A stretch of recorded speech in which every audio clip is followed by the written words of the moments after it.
नमस्कार, शाम के 7 बजने वाले हैं। इस वक्त के बुलेटिन के साथ मैं हूं अनुपम। प्रदेश की हर छोटी बड़ी खबरों को लेकर अमरोहा में पटाखा फैक्ट्री में विस्फोट हो गया। इस धमाके में मलबे में दबकर 5 महिलाओं की मौत हो गई और फैक्ट्री में काम कर रहे 12 से अधिक लोग झुलस गए। घटना की जानकारी मिलने पुलिस और प्रशासन के आला अफसर मौके पर पहुंचे। पुलिस मामले की जांच में जुट गई है। पटाखा फैक्ट्री रजबपुर थाना क्षेत्र में अतरासी गांव के जंगल में चल रही थी। धमाका इतनी तेज था कि फैक्ट्री की इमारत और टीन शेड पूरी तरह से मलबे में तब्दील हो गए। सभी घायलों को अस्पताल में भर्ती कराया हुआ है। फैक्ट्री में करीब 30 महिला और पुरुष मजदूर काम कर रहे थे।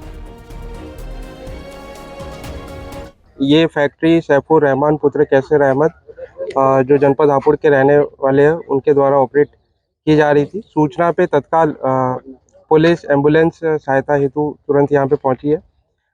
इस विस्फोट में 4 महिलाओं की मृत्यु हुई है। अन्य 6 महिलाएं घायल हैं, जिनको प्राथमिक उपचार के लिए हॉस्पिटल भेजा गया है। शवों को पोस्टमार्टम हेतु भेजा गया। सूचना पे तत्काल पुलिस और फायर ब्रिगेड की टीम भी यहाँ पे आ गई थी।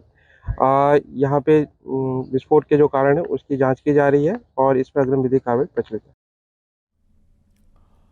महोबा में बड़ा सड़क हादसा हुआ है। बहू को विदा कराने जा रही कार और बाइक के बीच हुए भीषण टक्कर में 5 लोगों की मौके पर ही मौत हो गई, जबकि 4 लोग गंभीर रूप से घायल हो गए। घटना की सूचना मिलते ही मौके पर पुलिस पहुंची और मृतकों के शव को बाहर निकाला। घायलों को अस्पताल में भर्ती कराया गया है। एसपी ने अस्पताल जाकर घायलों का हाल जाना और हर संभव मदद का भरोसा दिया। कार सवार 3 यात्री इस हादसे में नवविवाहित दूल्हे की तरफ से थे। दूल्हे के बुआ का लड़का, कार का ड्राइवर की मौत हुई है। वहीं बाइक सवार 3 लोगों की मौत हुई है।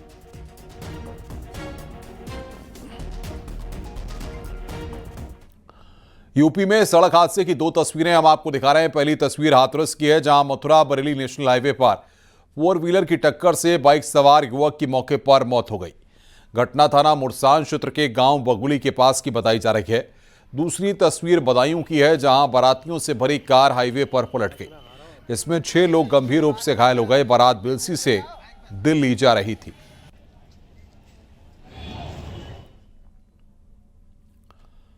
ललितपुर में बारिश के बीच आकाशीय बिजली की चपेट में आने से 2 गिराहकीरों की मौत हो गई और 3 लोग घायल हुए हैं। घायलों को सीएचसी तालबेहट में भर्ती कराया गया है। आज दोपहर अचानक से मौसम खराब हो गया। खराब मौसम के साथ ही बादलों की तेज गड़गड़ाहट के साथ गिरी आकाशीय बिजली की चपेट में आने से 2 राहगीरों की मौत हो गई, जबकि 3 लोग झुलस गए। घटना तालबेहट क्षेत्र के आजादपुर गौ आश्रय स्थल के पास घटित हुई। घायलों को सीएचसी तालबेहट में भर्ती कराया गया है।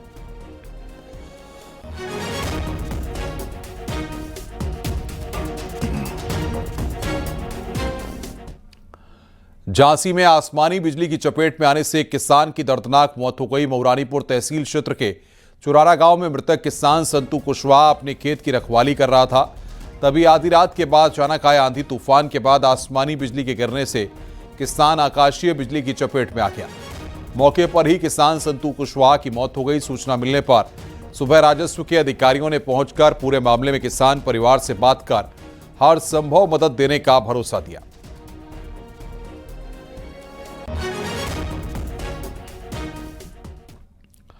सुल्तानपुर के मदनगंज गांव की रहने वाली एक मुस्लिम महिला को उसके पति ने 3 तलाक दिया है। पीड़ित महिला का आरोप है कि पति मामूली बात पर नाराज हो गए और कागज पर लिखकर 3 तलाक दे दिया। पीड़ित महिला का कहना है कि वो अपनी बहन के यहां किसी जरूरी काम से गई थी, जिससे नाराज होकर मेरे पति एक कागज पर तलाक शब्द लिखकर भेज दिए। छोटी छोटी बातों पर पहले भी 2 बार तलाक लिखकर कर चुके हैं। पीड़ित की 6 बेटियां हैं, जिसका पालन पोषण करने के लिए पति रुपए नहीं देता है। महिला का आरोप है कि उसका पति उसके मां की संपत्ति अपने नाम करने के लिए कहता है। तिलाकनामा भेजे हम अपनी बहन की मैं चली गई और हमारे 6 साल की लड़की उसी के हाथ से भेजा है तिलाकनामा पर्चा। कितनी बार? 3 बार। क्या लिखा है? कह रहा मैं 3 दे तिलाक दिया और तुम्हारे माँ बाप के कारण से मैं फैसला दिए। सरकार ने 3 तलाक पर रोक लगा दी है। चित्रकूट में एक मुस्लिम लड़की ने हिंदू लड़के के प्यार में घर से भागकर मंदिर में शादी कर ली। उसने अपना धर्म और नाम भी बदल लिया है। वह अब गुलफिजा नाज से चाहत गोस्वामी बन गई है। मूल रूप से कौशाम्बी की रहने वाली लड़की यहां अपने ननिहाल में रह रही थी। 4 साल तक प्रेम प्रसंग चलने के बाद दोनों ने उज्जैन स्थित महाकाल मंदिर में जाकर शादी कर ली। इसके बाद वो अपने घर आए, लेकिन घर वालों ने उन्हें नहीं अपनाया। इसके बाद उसने अपने दोस्त के सामने हिंदू रीति रिवाज से शादी की। इनका आरोप है कि लड़की के घरवाले लगातार जान से मारने की धमकी दे रहे हैं।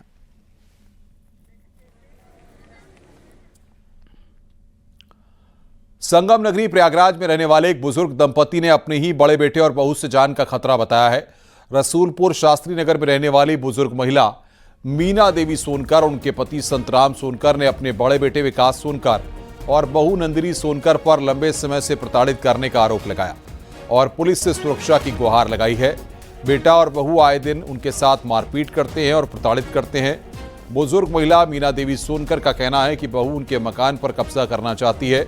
इसके लिए वो उनके बुजुर्ग पति यानी अपने ससुर पर ही अनर्गल आरोप लगाकर सोशल मीडिया पर उन्हें बदनाम कर रही है। मारे हैं, बहू के साथ मिले। हाँ दोनों मिल के मारे हैं, चप्पल के डंडी के कैची कूद भी इतना मारी, हम क्या बताइए, पूरा हाथ मेरा वहीं के पूरा यह सूजा, पूरा नद मेरा देखो ये तना हुआ हैगा। ये चाहती है कि मकान को किसी कीमत में खाली कर दीजिए, या तो नहीं तो मार डालूंगी या तो कुछ करके फंसा दूंगी। और उसमें पूरा साथ मेरा लड़का, जो मैं सपने में नहीं सोचा था कि देगा, जो आज से 8 साल पहले खुद फांसी लगा रहा था, इससे त्रस्त होके आज उसकी तरफदारी कर रहा है।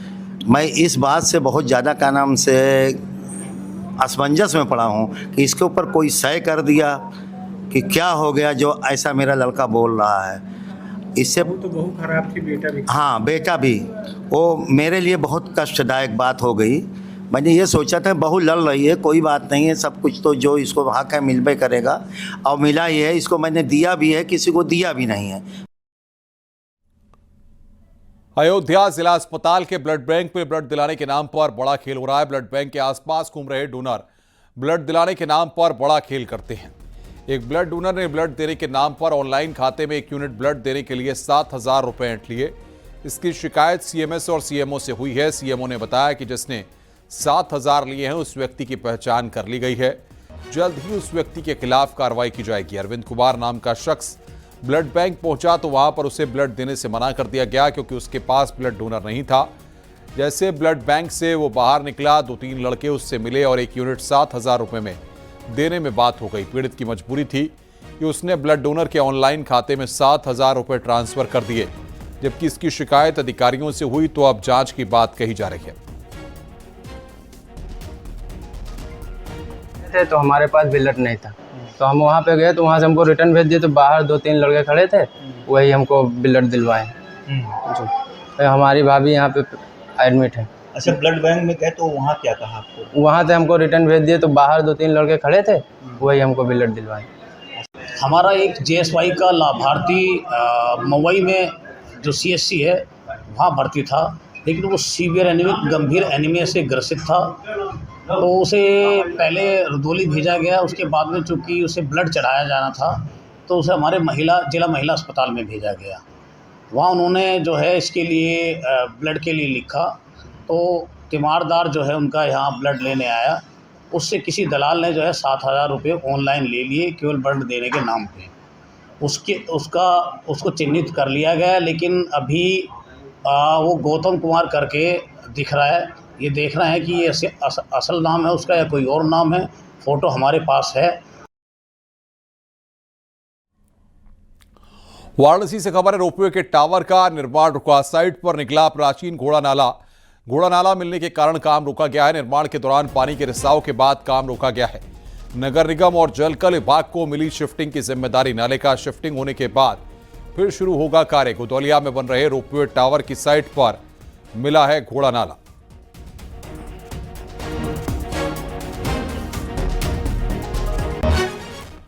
मथुरा के वृंदावन स्थित बांके बिहारी मंदिर में कॉरिडोर के काम को प्रशासन ने तेजी के साथ निपटाना शुरू कर दिया है। आज बांके बिहारी मंदिर के गोस्वामी यति गोस्वामी ने अपने मकान की रजिस्ट्री डीएम को कॉरिडोर के समर्थन में सौंपी। मकान की रजिस्ट्री सौंपने वाले ने कहा कि वृंदावन के विकास के लिए बनाए जा रहे बांके बिहारी कॉरिडोर के निर्माण में आ रही उनकी जमीन के कागज सौंप दिए हैं। उन्हें मुख्यमंत्री योगी पर पूरा भरोसा है कि उनके साथ नाइंसाफी नहीं होगी। वृंदावन के विकास के रूपी यज्ञ में मैं अपना जमीन की आहुति देती हूँ। शहर से जो कि मेरी कॉरिडोर के सीमा के अंतर्गत आती है, और मुझे विश्वास है कि मुझे उचित मुआवजा दिया जाएगा। जो योगी जी, जो हमारे माननीय योगी जी हमारे मुख्यमंत्री हैं, और हमें उन पर पूरा भरोसा है कि हमारे साथ अन्याय नहीं होगा। देखिए, बहुत ही सौभाग्य का विषय है कि श्री बांके बिहारी जी का जो कॉरिडोर प्रस्तावित है माननीय सर्वोच्च न्यायालय के द्वारा, आज श्रीमती यति गोस्वामी और उनके 2 लड़के अंशुल और आकाश, उन्होंने जिनकी 75 वर्ग मीटर जमीन है कॉरिडोर में, स्वेच्छा से उन्होंने इस कॉरिडोर बनाने के लिए अपनी सहमति दी है, शपथ पत्र पर सहमति दिया है। और उन्होंने ये कहा है कि मुझे माननीय मुख्यमंत्री जी पर पूरा भरोसा है, वो जो भी हमारी ज़मीन का उचित मुआवजा तय करेंगे मैं उसे शहर से ले लूँगी। मैं आपके माध्यम से सभी से अनुरोध करूँगा कि बहुत ही पुण्य का काम है, बहुत ही ऐतिहासिक कार्य है। सरकार ने तय किया हुआ है कि जिनकी भी मकान दुकान कॉरिडोर में आएगी उनको दुकान के बदले दुकान दी जाएगी, भूमि का मकान का उचित मुआवजा दिया जाएगा जो भरपूर होगा। अयोध्या में राम मंदिर ट्रस्ट ने परकोटे के निर्माण का एक वीडियो जारी किया है। नवंबर से दिसंबर के बीच में राम मंदिर में परकोटा समेत मंदिर का निर्माण पूरा हो जाएगा। रामलला के मंदिर का परकोटा लगभग 14 फीट चौड़ा होगा। आयताकार परकोटा का निर्माण युद्ध स्तर पर चल रहा है, जिसकी लंबाई 732 मीटर है, जिसे पिंक सैंड स्टोन से बनाया जा रहा है। मंदिर में सुंदर कलाकृतियां आकर्षण का केंद्र होंगी। परकोटे में राम की लीलाओं के दृश्य भी दर्शाए जाएंगे।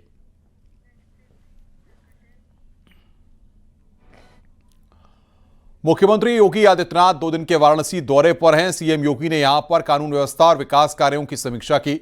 सर्किट हाउस में मीटिंग कर अधिकारियों से निर्माणाधीन सड़क परियोजनाओं का स्टेटस जाना है।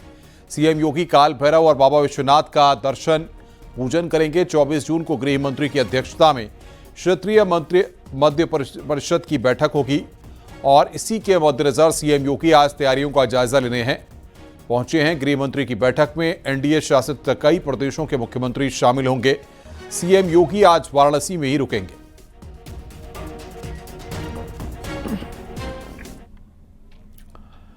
सीएम योगी आज अंबेडकर नगर के दौरे पर थे। अंबेडकर नगर पहुंचकर सीएम योगी सबसे पहले शिवा बाबा धाम गए। शिव बाबा धाम में दर्शन पूजन किया, फिर 1184 करोड़ की विकास परियोजनाओं का लोकार्पण और शिलान्यास किया। इस दौरान सीएम योगी ने कई योजनाओं के लाभार्थियों को चेक भी बांटे। सीएम योगी ने जनसभा को संबोधित किया और श्रवण धाम मंदिर गए, जहां उन्होंने शिवलिंग पर जलाभिषेक कर पूजा अर्चना की।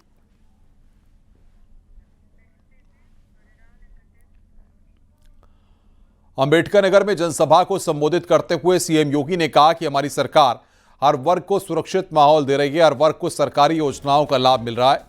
बहन बेटियों को सुरक्षा का माहौल मिल रहा है। जो भी बहन बेटियों की सुरक्षा में सेंध लगाने का काम करेगा, उसकी 7 पुश्तें परिणाम की भुक्तभोगी होंगी। एक गरीब को न्याय मिले, एक कमजोर को न्याय मिले, हर बेटी सुरक्षित हो, हर व्यापारी सुरक्षित हो, हर नागरिक के सामने सुरक्षा का कोई संकट खड़ा न हो। एक तरफ सरकार इसको प्रभावी ढंग से लागू करने का कार्य कर रही है, तो दूसरी तरफ अगर कोई सुरक्षा में सेंध लगाने का काम करेगा, बेटी और व्यापारी की सुरक्षा में खतरा पैदा करेगा, तो कानून का डंडा उसको ऐसे चपेटे में लेगा जैसे कि उसने कभी सोचा भी नहीं होगा। और आने वाले समय में उसकी 7 पीढ़ियां याद करेंगी कि कानून के साथ खिलवाड़ करने और किसी गरीब को परेशान करने की कीमत क्या होती है। आज उसी का परिणाम है। अपराध और अपराधियों के प्रति जीरो टॉलरेंस की सरकार की नीति का परिणाम है कि बहनों और भाइयों, पिछले 8 वर्ष में उत्तर प्रदेश के अंदर दंगा मुक्त उत्तर प्रदेश हुआ है। ये उत्तर प्रदेश दंगा मुक्त हुआ है। उत्तर प्रदेश अपराध मुक्त हुआ है। उत्तर प्रदेश विकास की एक नई ऊंचाई को प्राप्त कर रहा है। उत्तर प्रदेश में पहली बार 22 जिलों में एमएसपी पर मक्का की खरीद होगी। 2225 रुपए प्रति कुंटल मक्का खरीदी जाएगी। सीएम योगी के निर्देश पर किसानों के खाते में सीधा भुगतान किया जाएगा। हालांकि किसानों को रजिस्ट्रेशन कराना जरूरी है।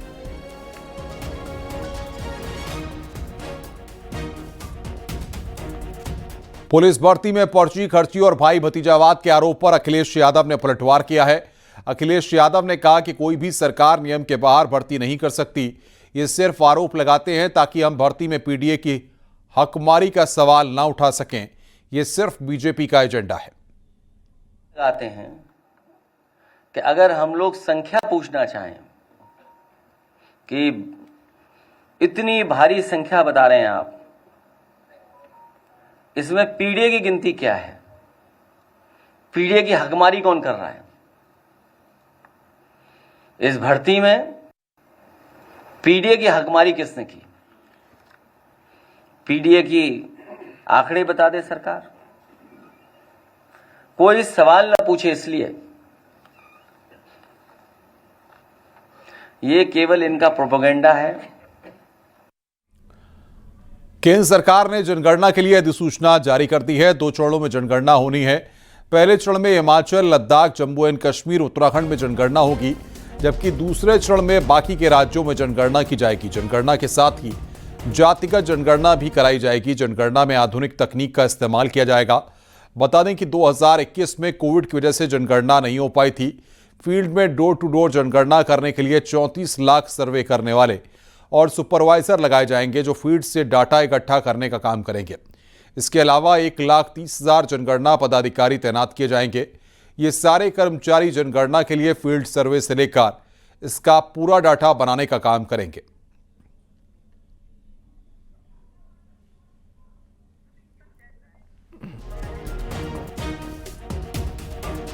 केंद्रीय गृह मंत्रालय ने भारत की 16वीं जनगणना के लिए अधिसूचना जारी कर दी है। कांग्रेस सांसद इमरान मसूद ने कहा कि यह राहुल गांधी के विचारों की जीत है, लेकिन इसका फॉर्मेट देखना होगा कि खाना पूर्ति तो नहीं की जा रही है। राहुल जी ने बार बार जातिगत जनगणना की बात की। ये जीत राहुल गांधी के विचारों की जीत है, लेकिन जो इन्फॉर्मेशन चाहिए वो सारी इन्फॉर्मेशन आनी चाहिए। उस फॉर्मेट के ऊपर इसे करना चाहिए। किस तरह का फॉर्मेट देंगे, क्या देंगे, अब ये बाद में पता चलेगा कि उस फॉर्मेट पर आएगा तो उसका फ़ायदा होगा। खाना पूर्ति करने से तो नहीं कुछ होगा। लेकिन विपक्ष ने लोकसभा चुनाव के दरमियान इसको एक बड़ा मुद्दा बनाया था। क्या लगता है कि विपक्ष के हाथ से एक बड़ा मुद्दा चला गया है? बड़ा मुद्दा चला गया। अगर हमें कामयाबी मिल गई तो मुद्दा हमने कामयाब हो गए। हमें तो कामयाबी मिल गई ना। गाजीपुर से खबर है, माफिया मुख्तार की पत्नी का बैंक अकाउंट फ्रीज किया गया है। पुलिस ने अफशान अंसारी का बैंक अकाउंट फ्रीज कराया है। लखनऊ के एसबीआई में मुख्तार की पत्नी का खाता था, जिसमें जमा करीब 9 लाख रुपए फ्रीज किए गए हैं। मुख्तार की पत्नी अफशाह फरार चल रही है। पुलिस ने अफशाह पर 50,000 रुपए का इनाम रखा है।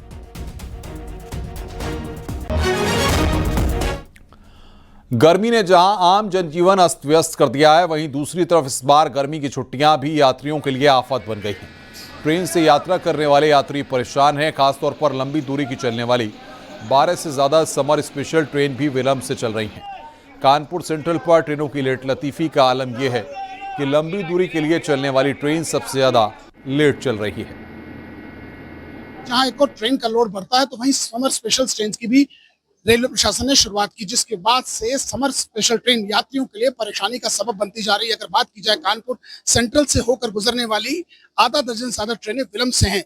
कुछ 37 घंटा, कुछ 14 घंटे, कुछ 8 घंटे, कुछ 5 घंटे और कुछ कई घंटे विलंब चल रही है। और ऐसे में यात्री हैरान और परेशान। अगर यात्रियों की बात की जाए तो 1000 से ज्यादा यात्रियों ने अपनी टिकट्स को कैंसिल करा के दूसरे साधनों से अपने डेस्टिनेशन के लिए रवाना हुए। विजिलेंस आशीष पांडे के साथ अमित गंज, कानपुर। जौनपुर के मीरगंज में रिश्तों को शर्मसार कर देने वाली एक सनसनीखेज घटना सामने आई है, जहां एक मां ने अपने प्रेम में अंधी होकर अपने ही 5 साल के बेटे की गला घोंटकर हत्या कर दी। ये दर्दनाक वारदात जिले के मीरगंज थाना क्षेत्र के गोतना गांव में है। मासूम की हत्या के बाद इलाके में सनसनी फैल गई। महिला ने दूसरी शादी की है और अपने दूसरे पति से मिलकर पहले पति से हुए बच्चे की हत्या कर दी। पुलिस के सामने आरोपी महिला ने अपना जुर्म कबूल लिया है और दूसरे पति के साथ मिलकर घटना को अंजाम दिया। महिला और उसके दूसरे पति को गिरफ्तार कर लिया गया है। घटना के कारणों के बारे में जानकारी की गई तो पता चला कि जो महिला है उसका पहला पति बंबई में रहता है और वो बच्चे को अपने पास रखने के लिए लगातार प्रयास कर रहा था, जबकि इसकी जो मां है जिसने ये घटना कारित की है वो बच्चे को अपने पास रखना चाहती थी और जो आरोपी दूसरा उसका पति है वो बच्चे को हटाना चाहता था। इसी क्रम में ये कल रात घटना कारित हुई है। खबर आगरा से है, जहां खाली प्लॉट में एक लड़के का शव मिलने से हड़कंप मच गया। जानकारी के मुताबिक मृतक की उम्र 25 साल बताई जा रही है। मृतक के शरीर पर चोट के निशान भी मिले हैं, जिससे हत्या की आशंका जताई जा रही है। पुलिस ने शव को कब्जे में लेकर पोस्टमार्टम के लिए भेज दिया है और जांच पड़ताल शुरू कर दी है। थाना सदर में एक अज्ञात डेड बॉडी के मिलने की सूचना प्राप्त हुई, जिस पर तत्काल थाना स्थानीय टीम और फील्ड यूनिट और फोरेंसिक की टीमें वहां पहुंची और उस व्यक्ति की शिनाख्त उस वक्त नहीं हो पाई थी। अब उस व्यक्ति की शिनाख्त कर ली गई है। उसका नाम है विष्णुपुत्र राजेंद्र और उसकी उम्र लगभग 25 वर्ष बताई जा रही है। इस क्रम में बॉडी को हम लोगों ने पोस्टमार्टम के लिए भेज दिया है। परिवार वालों से तहरीर प्राप्त कर और पोस्टमार्टम की रिपोर्ट के आधार पर आगे की विधिक कार्रवाई की जाएगी। गाजियाबाद का रिजवान ईरान में फंस गया है। इजराइल की बमबारी में उसका हॉस्टल ध्वस्त हो गया। रिजवान हैदर तेहरान में MBBS की पढ़ाई कर रहा है। अब रिजवान के परिवार ने प्रधानमंत्री से मदद की गुहार लगाई है। लोनी के बेहटा हाजीपुर इलाके में रहने वाले मोहम्मद अली और उनकी पत्नी ने PM मोदी को चिट्ठी लिखी है कि वो ईरान में फंसे छात्रों को एयरलिफ्ट कर भारत लाएं। तो ईरान से एयरलिफ्ट कर वापस लाने की गुहार यहां पर लगाई गई है। ईरान में फंसा है गाजियाबाद का लड़का। बमबारी में ध्वस्त हुआ है उसका हॉस्टल। ये बड़ी खबर यहां पर हम आपको बता रहे हैं। बमबारी में उसका हॉस्टल ध्वस्त हो गया। अब परिवार के लोगों ने प्रधानमंत्री नरेंद्र मोदी से मदद की मांग की है।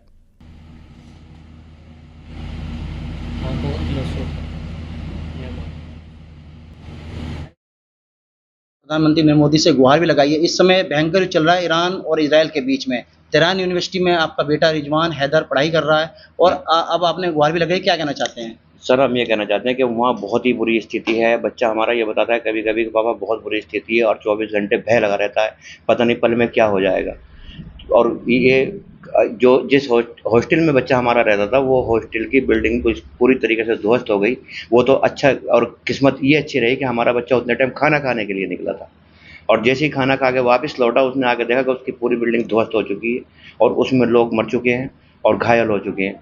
लेकिन जब उसका सारा, उसके टैब, उसका मोबाइल, उसका सब कुछ उसी में जा चुका है और बच्चा हमारा स्लीपर के अंदर है, ना कि उसके पैर में जूता तक नहीं है। वो स्लीपर में कहाँ है, कैसे है, बस उसका इतना ही फ़ोन हमें कभी आता है, किसी का फ़ोन लेके कह देता है पापा मैं ठीक हूँ, मेरी फिक्र मत करना। आखिरी बार आपकी कब बातचीत हुई रिजवान से? कल 4 बजे जब वो बिल्डिंग ध्वस्त हुई है, उसके बाद उसने किसी का फ़ोन लिया और हमें बताया कि पापा मेरा सब कुछ इसमें ख़त्म हो चुका है। रुक रहे हैं ब्रेक के लिए। खबरों का सिलसिला लगातार जारी है।